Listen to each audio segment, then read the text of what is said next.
అన్నదాత అన్నదాత మీ అన్నదాత, చెమటోడ్చి ఆహారాన్నందించే రైతన్నా, అనునిత్యం నీ కండదండగా నిలిచే నేస్తం ఎవరన్నా.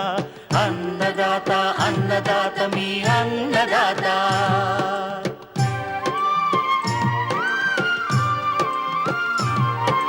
నూతన రీతుల సాగుబడికి, నూరింతలు పెరిగే దిగుబడికి సూచనలిచ్చే సస్య రక్షణకు, పశు పోషణకి శాస్త్ర విజ్ఞానం అందించి ముందుకు నడిపే తెలుగు రైతు భారతదేశానికి మకుటం అయ్యేలా తీర్చిదిద్దే ఆశయంతో మిమ్ము మేలు కొలిపేది అన్నదాత. అన్నదాత అన్నదాత మీ అన్నదాత. అన్నదాత అన్నదాత మీ అన్నదాత. అన్నదాత ప్రేక్షకులకు నమస్కారం. ఈనాటి ముఖ్యాంశాలు: రబీ మొక్కజొన్న సాగులో మెలకువలు, ప్రోట్రేలలో నారు పెంపకం మెలకువలు, ఆరోగ్యకరమైన నగరాల కోసం నేలల ఆరోగ్యం కాపాడుకోవటం ముఖ్యం. ప్రపంచ నేలల దినోత్సవం సందర్భంగా పిలుపునిస్తున్న నార్మ్ శాస్త్రవేత్తలు. ఇంకా జై కిసాన్ వ్యవసాయ సమాచారం.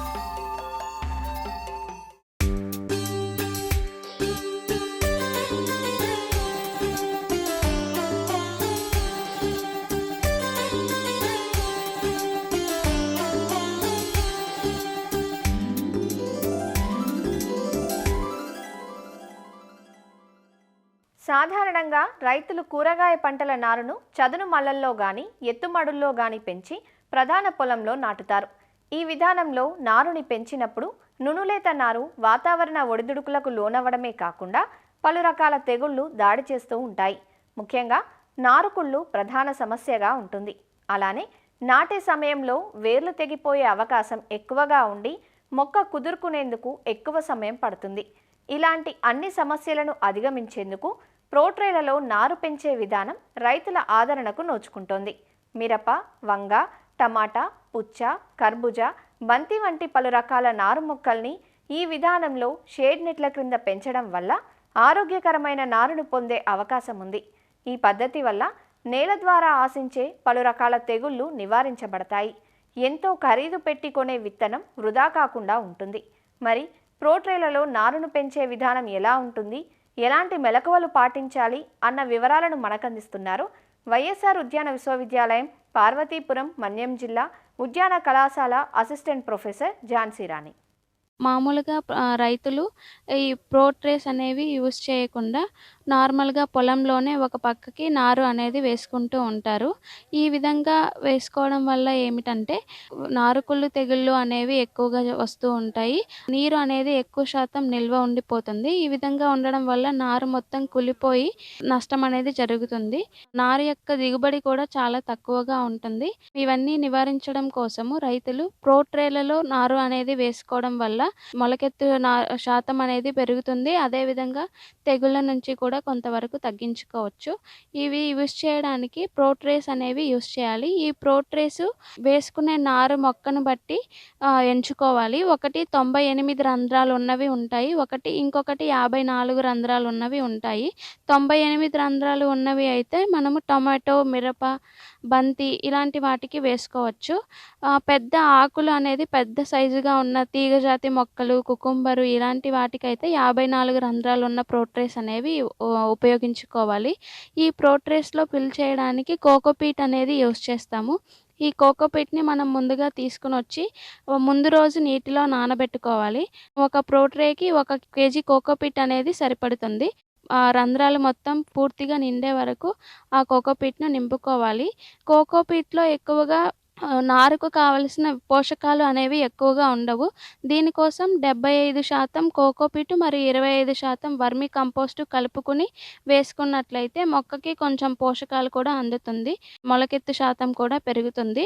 నారుకుళ్ళు తెగుళ్ళు అనేవి వ్యాపించకుండా ఉండడం కోసము 100 కేజీల కోకోపీట్‌కి 25 గ్రాముల ట్రైకోడర్మా విరిడేని కలుపుకోవాలి. ఈ విధంగా కలుపుకున్న కోకోపీట్‌ని నింపుకొని ఆ తర్వాత నారు అనేది నాటుకున్నట్లయితే నారుగుళ్ళ తెగుళ్ళ నుంచి కూడా మనం రక్షించుకోవచ్చు. ప్రోట్రేలలో నాటడం వల్ల వేరు వ్యవస్థ కూడా బాగా ఏర్పడుతుంది. అదేవిధంగా మనం నాటిన వెంటనే ఎక్కువ శాతం నీరు కూడా అందజేయాల్సిన అవసరం ఉండదు. ఎందుకంటే ఈ కోకోపీట్ అనేది తేమ శాతాన్ని ఎక్కువ రోజులు ఉండేటట్టు చూస్తుంది. కాబట్టి మనం నీరు కూడా కొద్దిగా ఇచ్చుకోవచ్చు నాటిన వెంటనే. ఈ విధంగా ప్రోట్రేలో నారు అనేది నాటుకోవడం వల్ల దిగుబడి పెరుగుతుంది. తెగులు వ్యాప్తి చెందకుండా కూడా కాపాడుకోవచ్చు.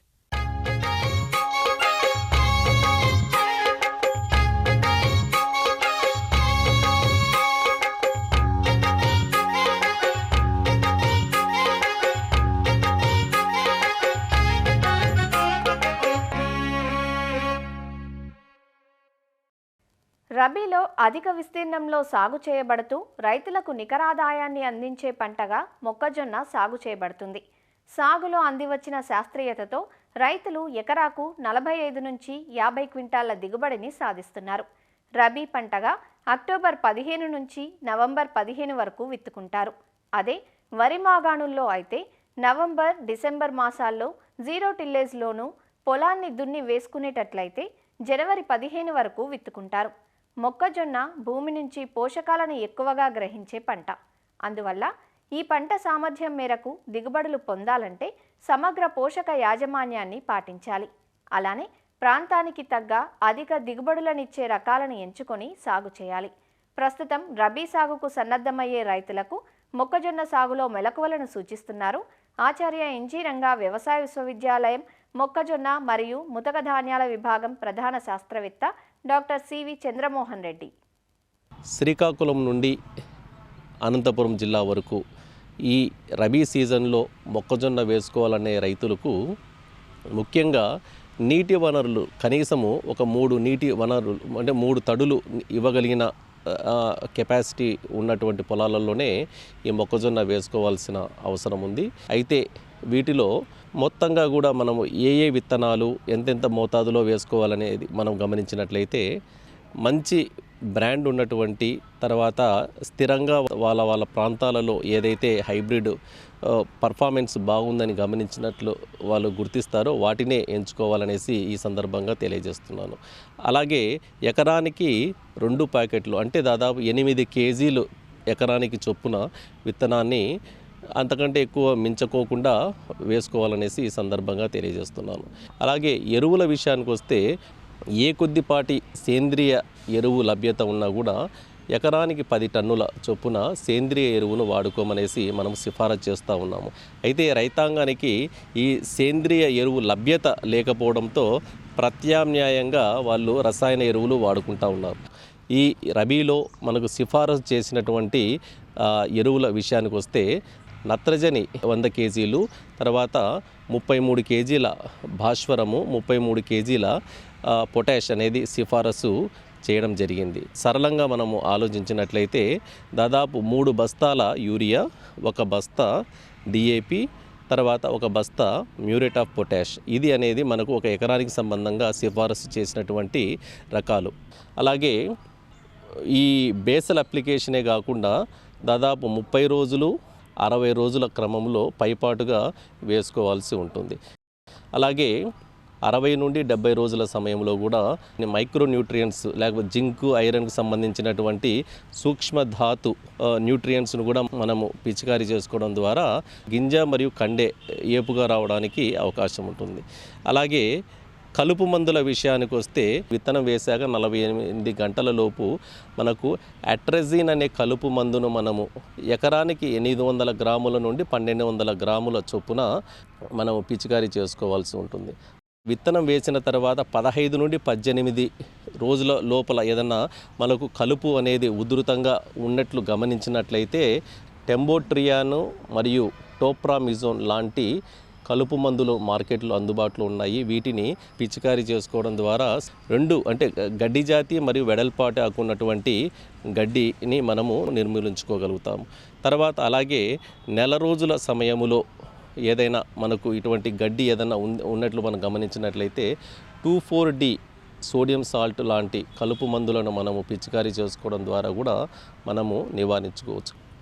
మొక్కజొన్నలో ఇరిగేషన్ అనేది ఎలా ఇవ్వాలి అనేసి మనం గమనించినట్లయితే విత్తనం వేసే ముందు మనము తడి బాగా ఉన్నప్పుడు వేసుకోవడము, తర్వాత సున్నిత దశల విషయానికి వస్తే 45 రోజుల సమయంలో అంటే దాదాపు మోకాలి ఎత్తులో మొక్కలు ఉన్నప్పుడు ఒకసారి మనము తేమ ఇవ్వాల్సి ఉంటుంది. అలాగే పూత దశ అంటే దాదాపు 75 రోజుల సమయంలో పూత వస్తుంది కాబట్టి తలపైన టాసల్స్ కానీ తర్వాత కింద కండె కానీ రావడం జరుగుతుంది కాబట్టి ఆ సమయంలో మనం ఇరిగేషన్ అనేది తప్పనిసరిగా ఇవ్వాలి. తర్వాత గింజ పాలు పోసుకునే దశలో కూడా మనము నీటిని మనం ఇవ్వడం వల్ల జాగ్రత్తగా మనము పెంచడానికి అవకాశం ఉంది. ఈ రబీ మొక్కజొన్నలో పురుగులు మరియు తెగులు ఏ రకంగా రావడానికి అవకాశం ఉంది అనేది కూడా మనం గమనించినట్లయితే మొక్క 45 రోజుల నుండి మొక్క ఎదిగే క్రమంలో ఈ కత్తెర పురుగు ఎక్కువగా ఆశించడానికి అవకాశం ఉంది. సో కాబట్టి క్లోరాంట్రెనిలిప్రోల్ అలాగే స్పైనోసాడ్ కానీ లేకపోతే ఇమామెక్టిన్ బెంజోయేట్ ఈ మూడిటిలో ఏదైనా కానీ 1 లీటర్ నీటికి 0.3 ml కానీ తర్వాత గ్రామ్స్ అంటే లిక్విడ్ ఫామ్లో ఉంటే ఎంఎల్ కానీ తర్వాత లేదంటే పౌడర్ ఫామ్లో ఉంటే గ్రామ్స్లో కానీ మనము కలుపుకొనేసేసి ఎకరానికి 200 లీటర్ల నీటిలో కలుపుకొని పిచికారీ చేసుకున్నట్లయితే లార్వాలను మనము నివారించుకోవడానికి అవకాశం ఉంది. తెగుళ్లకు సంబంధించిన విషయానికి వస్తే ఈ జోనల్ లీఫ్ స్పాట్స్ అనేసి అంటుంటారు. ఇవి ఏదైనా ఆశించినట్లయితే ప్రొపికనజోల్ అనే శిలీంద్రనాశక మందును కానీ అలాగే టొబికనజోల్ అనే శిలీంద్రనాశక మందును కానీ లేకపోతే సాఫ్ అనే మందును కానీ మనము పిచికారీ చేసుకున్నట్లయితే శిలీంధ్రాలకు సంబంధించినటువంటి జబ్బులను మనము నివారించుకోవడానికి అవకాశం ఉంది. సో మొత్తంగా నేను చెప్పాలనుకునేది ఏంటంటే ఏ సమయంలో ఏ రకంగా మనం యాజమాన్య ప్రక్రియ మనం చేసినట్లయితే అధిక దిగుబడి సాధించడానికి అవకాశం ఉందో అవన్నీ కూడా పాటించినట్లయితే ప్రతి సగటు రైతు కూడా దాదాపుగా 40 నుండి 50 క్వింటాల వరకు దిగుబడి ఎకరానికి తీసుకోవడానికి అవకాశం ఉందనేసి ఈ సందర్భంగా తెలియజేస్తున్నాను.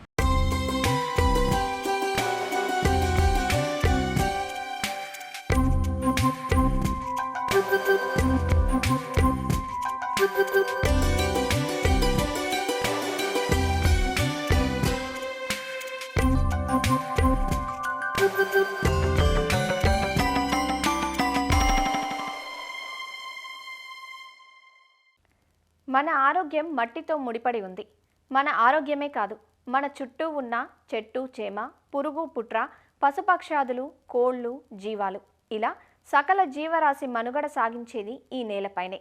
నేల కలుషితమైతే నీరు కలుషితమవుతుంది. నేల నీరు రెండూ కలుషితమైతే మొత్తంగా పర్యావరణమే ప్రభావితమవుతుంది. అందువల్ల నేలల ఆరోగ్యాన్ని కాపాడుకోవటం ఎంతైనా ముఖ్యం. దీనిని గుర్తించి ప్రతి ఏటా డిసెంబర్ 5వ తేదీన ప్రపంచ నేలల దినోత్సవాన్ని జరుపుకుంటున్నాం.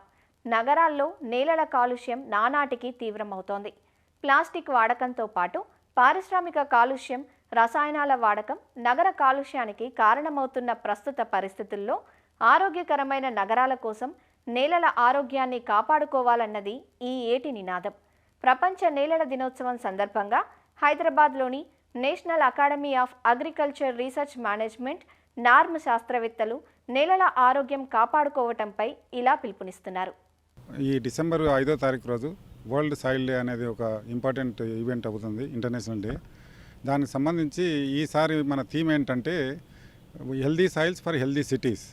ఏంటంటే సిటీలలో మనకు వచ్చే కాలుష్యాలు ఏవైతే డ్రైనేజ్ కానీ ఇలాంటివన్నీ మనకు ఉండడం వల్ల మనకున్న సిటీలోనే కాదు, కాంక్రీట్ జంగల్స్ అయిపోయినాయి మన సిటీలన్నీ. అని ఇక్కడంతా కాంక్రీట్ ఉండడం వల్ల ఇన్ఫిల్ట్రేషన్ అనేది జరగకపోవడం వల్ల వాటర్ అంతా కాలుష్యం అయిపోయి వ్యవసాయ పొలాలకు వెళ్ళినప్పుడు అక్కడ భూసారం దెబ్బతింటూ ఉంటుంది. దాంతోపాటు మనం ఏదైతే సిటీలో పొల్యూషన్స్ ఇండస్ట్రీస్ డెవలప్ చేస్తున్నామో ఇన్ అండ్ అరౌండ్ సిటీస్లలో కూడా మెట్రో సిటీస్ పర్టికులర్ హైదరాబాద్ లాంటి, బాంబే లాంటివి, చెన్నై లాంటివి ఇట్లాంటి సిటీలలో మనం కొన్ని కాలుష్యాలు జనరేట్ చేయడం వల్ల అవి కూడా నీళ్ళల్లో కలిసి తర్వాత అవి ఇన్ఫిల్ట్రేట్ అయిపోయి అండర్ గ్రౌండ్ వాటర్లో కూడా కలిసి కలుషితం కావడం వల్లనే మనకు సాయిల్ యొక్క హెల్త్ అనేది దెబ్బతినడం జరుగుతుంది. మనం తినే ఆహారం అంతా మన భూమి ద్వారానే వస్తూ ఉంటుంది. భూమి ద్వారా మొక్కలు తీసుకుంటే మొక్కల ద్వారా మనకు వస్తుంటుంది కాబట్టి, అలాగే భూమి ద్వారా మనకు కొన్ని లైవ్ స్టాక్ అంటే మేకలు, గొర్రెలు ఇట్లాంటివి కూడా నాన్ వెజిటేరియన్స్కి అయితే కూడా అవి కూడా భూమిపైనే ఆధారపడి ఉంటాయి. అవన్నీ తీసుకున్న ఆహారంలో ఎప్పుడైతే ఈ కలుషితాలన్నీ అవశేషాలన్నీ పర్టికులర్గా పెస్టిసైడ్స్ ఎప్పుడైతే మనకు ఫుడ్ చైన్లోకి వచ్చేస్తావో మనం కూడా తింటాము. భూమి అనేది పొల్యూట్ అయిపోతుంది. ఆ భూమి పొల్యూట్ అవ్వడం వల్ల వచ్చే పదార్థాలన్నీ మొక్కలు తీసుకొని మొక్కల ద్వారా మనకు వచ్చేసి మనము హెల్త్ కూడా చెడిపోవడం జరుగుతుంది. మనం ఏం చేయాలంటే ఇప్పుడు అగ్రికల్చర్లో కానీ సిటీలలో కూడా పొల్యూషన్ కాకుండా చూసుకోవాలి. పెట్రోకెమికల్స్ ఇప్పుడు పెట్రోలియం పదార్థాలన్నీ మనం ఎంతో స్మోక్ ఇవన్నీ రావడం వల్ల వాళ్ళు వాతావరణం కలుషితమై ఎప్పుడైతే వర్షం వస్తుందో ఆ వర్షం నీళ్ళలో ఇవన్నీ పెట్రోలియం సంబంధిత కలుషితాలు ఏవైతే ఉన్నాయో అవన్నీ నీటి ద్వారా భూమిలోకి పోతూ ఉన్నాయి. భూమి ద్వారా వచ్చేసి పంటలకు వస్తాయి. పంటల ద్వారా మళ్ళీ మనం తినే ఆహారంలోకి కూడా వస్తూ ఉంటాయి. అందువల్ల మనం ఏం చేయాలంటే వీలైనంత వరకు ఏవైతే పర్టికులర్గా హెవీ మెటల్స్ అనేది ఏవైతే ప్లాస్టిక్స్ కానీ హెవీ మెటల్స్ కానీ ఇలాంటి కొన్ని కలరెంట్స్ అంటే ఆర్టిఫిషియల్ కలరెంట్స్ ఉంటాయి, రంగులు అట్లాంటి మనం కొన్ని చేయడం వల్ల సిటీలలో నీటి ఏదైతే ఉందో అది భూమిలోకి పోవడం వల్ల కలుషితం అవుతుంది. అందుకు వీలైనంత వరకు ప్రజలందరూ గమనించాల్సిందంటే మనం ఎంత మంచిగా ఆహారంగా ఉండాలనుకుంటే మన భూమి చాలా ఆహారంగా ఉంచుకోవాలి. అది ఉంచుకోవాలంటే మన సిటీలలో మనం చేసే కొన్ని కార్యక్రమాలన్నీ నేచర్కు తోడ్పడేట్టుగా ఉండాలి. కానీ మనం నేచర్కి అగెనిస్ట్గా వెళ్ళి భూమిని ఏ విధంగా పాడు చేసుకుంటే మనకి ఫ్యూచర్ జనరేషన్స్కి అందరికీ దెబ్బతింటారు. ఎంత కలుషితం చేసినా భూమి అనేది చాలా ఫిల్టర్ చేస్తుంది. అందుకే మీ గ్రౌండ్ వాటర్ ఎప్పుడైనా కొంచెం నీట్గానే ఉంటుంది. మనకు వాతావరణాన్ని సమతుల్యత పాటించాలంటే సాయిల్ హెల్తీగా ఉండాలి. ఫస్ట్ మనం చేసే ప్రతి యాక్టివిటీ కూడా నేచర్కు తోడ్పడేట్టుగా ఉండాలి. తద్వారా సాయిల్స్ అన్ని హెల్తీగా ఉంటాయి. తర్వాత కూడా వచ్చే జనరేషన్స్ అన్ని కూడా హెల్తీగా ఉంటాయి. ఇప్పుడు వాతావరణము వేడైపోతుంది, గ్లోబల్ వార్మింగ్ అంటాం కదా, అది ఎందుకంటే మనం చేస్తున్న కొన్ని యాక్టివిటీస్ వల్ల కార్బన్ డైఆక్సైడ్ ఎవల్యూషన్ కానీ మీథేన్ కానీ నైట్రస్ ఆక్సైడ్ కానీ ఇలాంటివి ఎవల్వ్ అయితే గ్లోబల్ వార్మింగ్ అనేది జరుగుతుంది. గ్రీన్ హౌస్ గ్యాసెస్ ఎమిషన్స్ వల్ల అవి తగ్గించుకొని స్టాండర్డ్ పద్ధతులు ఉన్నాయి. దానివల్ల అవి పాటిస్తే మనకు రేపు వాతావరణం కలుషితం కాకుండా ఉంటుంది. తద్వారా సాయిల్ కూడా హెల్తీగా ఉంటుంది, మనం కూడా హెల్తీగా ఉంటాం. ఈరోజు ముఖ్యంగా మాట్లాడుకోవాల్సిన ఏంటంటే నేల, నీరు కలుషితం ఎందుకు అవుతుంది? మనకి నేల చాలా ముఖ్యం. మనం నేల నుంచి మనం జీవించడానికి నేల కావాలా, అలాగే మనం ఆహారం తినడానికి నేల కావాలా. కానీ ఆ నేలనే మనం భూ కాలుషితం చేస్తున్నాము. ఎందుకు? రకరకాలుగా. ఒకటి మనం వ్యవసాయంలో పురుగుల మందు ఎక్కువ వాడడం కావచ్చు, లేదంటే మన ఇండస్ట్రీస్ ఎక్కువ వాడి కలుషితం కావచ్చు, లేదా మన ప్లాస్టిక్ ఎక్కువ పడేయడం వల్ల కూడా నేల కాలుషితం అవుతుంది. రేపు నాడు మనము కానీ మన పిల్లలకు కానీ రేపు ఫ్యూచర్ ఏదైనా మంచిగా మనం ఇస్తున్నాము అంటే మనం ఒక మంచి నేలని ఇవ్వాల్సి వస్తుంది. లేదంటే మన తరతరాలుగా ప్రతి ఒక్క మనం అందరూ బాధపడాల్సి వస్తుంది నేలలో. మీకు ఒక ఉదాహరణ చెప్తా. మన క్యాన్సర్ ట్రైన్ అని మనము ఇండియాలో చూడొచ్చు. దాని పేరే క్యాన్సర్ ట్రైన్ అయిపోయింది. అది ఎక్కడ పంజాబ్ బతిండా డిస్టిక్ నుంచి ప్రతిరోజు రాత్రి బయలుదేరుతుంది. అది ఎక్కడ దాకా బికానీర్కి వెళ్తుంది, రాజస్థాన్కి. అందులో ఆ ట్రైన్లో మొత్తం 60% మంది పోతున్న ప్యాసింజర్లు అందరూ క్యాన్సర్ పేషెంట్లే. వాళ్ళందరూ క్యాన్సర్ హాస్పిటల్ బికానీర్కి వెళ్తారు. ఎందుకు వెళ్తున్నారు? అక్కడే ఎందుకు ఇప్పుడు పంజాబ్, హర్యానాలోనే ఎందుకు ఇంత క్యాన్సర్ పేషెంట్ మన దేశంలో పెరుగుతున్నారంటే మనకు హరిత విప్లవం వచ్చింది 1960లో.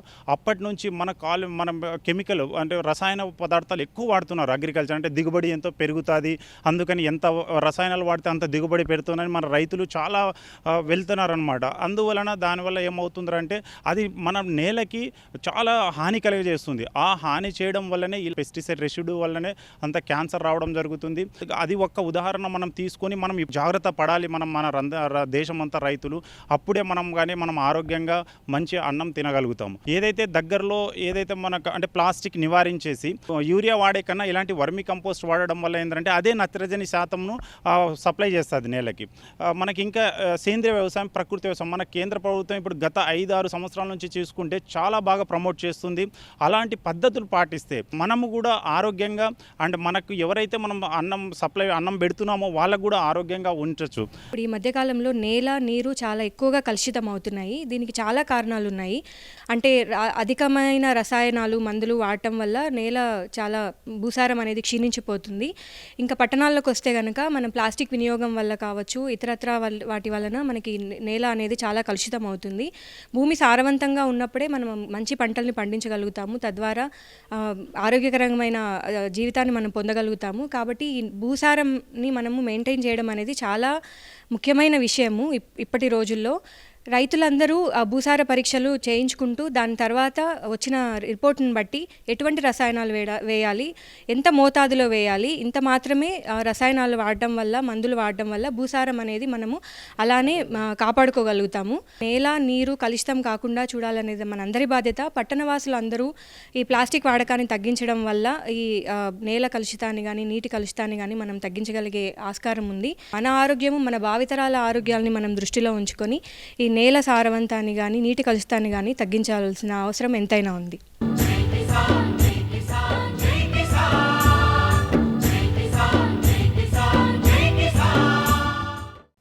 వ్యవసాయ సమాచారం ఇప్పుడు జై కిసాన్లో చూద్దాం. దిత్వా తుపాను ప్రభావంతో ఆంధ్రప్రదేశ్లోని నెల్లూరు జిల్లాలో 3 రోజుల నుంచి విస్తారంగా వర్షాలు కురుస్తున్నాయి. ఎడతెరిపి లేని వర్షాలతో వాగులు వంకలు పొంగి పొర్లుతున్నాయి. ముసురు వానలతో రబీ వరి నాట్లు, నారుమడులు నీట మునిగాయి. జిల్లాలోని 7 మండలాల్లోని 29 గ్రామాల్లో వరి పంట నీట మునిగింది. వెంకటాచలం, మనుబోలు, బోగోలు, బుచ్చిరెడ్డిపాలెం, కొడవలూరు, కావలి, కోవూరు, అల్లూరు మండలాల్లోని పంటలు దెబ్బతిన్నాయి. వ్యవసాయ శాఖ ప్రాథమిక అంచనాల ప్రకారం వరి పంట 3000 ఎకరాలు, వరి నార్లు 100 ఎకరాల వరకు నష్టం జరిగినట్లు గుర్తించారు. విడవకుండా కురుస్తోన్న వర్షాలతో కూరగాయలు, అరటి, మిరప పంటలు దెబ్బతినే అవకాశం ఉందని ఉద్యాన అధికారులు చెబుతున్నారు. నెల్లూరు జిల్లాలో దిత్వా తుపాను ప్రభావం, పంట నష్టం వివరాలను మా ప్రతినిధి రాజారావు వివరిస్తున్నారు. తుఫాను ప్రభావంతో నెల్లూరు జిల్లాలో కురుస్తున్న భారీ వర్షాలతో పంటలకు కూడా నష్టం జరిగింది. ప్రధానంగా ఇప్పుడు రబీ సీజన్లో నాట్లు, నారుమళ్ళు వేసే సీజన్ కావడంతో నెల్లూరు రూరల్, సర్వేపల్లి, మనుబోలు ఈ ప్రాంతాలలో ప్రధానంగా దాదాపు 3000 ఎకరాలలో వరి నాట్లు, నారుమళ్ళు దెబ్బతిన్నాయి. 4 రోజులు ముందుగానే నాట్లు వేయడం అనేది జరిగింది. ఈ ముందుగా వేసిన నాట్లు దెబ్బతినడంతో ఈసారి కొంత నష్టపోయిన పరిస్థితి అనేది ఏర్పడింది. ఇదే పరిస్థితి ఇంకా మరో 2 రోజులు వర్షం ఉంటే ఎక్కువగా ఇందుకూరుపేట మండలంలో కూరగాయల పంటలకి తీవ్ర నష్టం అనేది జరుగుతుంది. దాదాపు ఇందుకూరుపేట మండలంలో 20 గ్రామాలు ఉన్నాయి. 20 గ్రామాలలో కూడా ఎక్కువ కూరగాయల తోటలే సాగు చేస్తారు. అక్కడ ఉండే రైతులకి ఉపాధి కూడా కూరగాయల తోటలు కావడంతో దాదాపు ఇప్పటికీ నీళ్లు నిలిచిపోయినాయి. కూరగాయల తోటలలో అరటి కూడా తోటల్లో కూడా నీరు నిలిచిపోవడంతో వీటికి కూడా ఈసారి నష్టం జరిగే పరిస్థితి అనేది ఉంది. కానీ వర్షం ఈరోజు కూడా కొనసాగుతూనే ఉంది. కొండాపురం మండలం అగ్రహారం వద్ద మిడతవాగు ఉధృతంగా ప్రవహిస్తుంది. కొండాపురం, కావలి రాకపోకలు కూడా ఆ ప్రాంతాల్లో నిలిచిపోయాయి. పొదలూరు మండలం ముదిగేడు గ్రామంలో వాగు పొంగి ప్రవహిస్తుంది.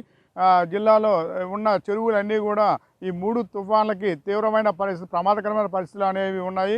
ఇవి ఎప్పుడు తెగిపోతాయో అనే విధంగా కూడా ఒక 150 చెరువుల దాకా అధికారులు ఇంతకుముందే గుర్తించున్నారు. మరో 50 చెరువులు ఈ స్థాయిలో పెరిగే అవకాశం ఉంది. సర్వేపల్లి నియోజకవర్గంలో అత్యంత ప్రధానమైన చెరువు అది. జలాశయము దాదాపు 30,000 ఎకరాల ఆయకట్టు ఉంటుంది. అధికారికంగా అనధికారికంగా సర్వేపల్లి చెరువు పరిస్థితి కూడా ప్రశ్నార్థకంగా ఉంది. ఇది మనం నెల్లూరులో పరిస్థితి చూస్తే. నెల్లూరు నుంచి రాజారావు, ఈటీవీ న్యూస్. మరిన్ని విభిన్న అంశాలతో రేపటి అన్నదాతలో మళ్ళీ కలుసుకుందాం. నమస్కారం. అన్నదాతలు తమ సందేహాలు, సమస్యలను 1800-425-4085 టోల్ ఫ్రీ నెంబర్లో ఉదయం 10 గంటల నుంచి 11 గంటల మధ్య పని దినాలలో సంప్రదించగలరు. ఈ కార్యక్రమాన్ని యూట్యూబ్లో www.youtube.com/annadaata ETV లింక్ ద్వారా వీక్షించవచ్చు.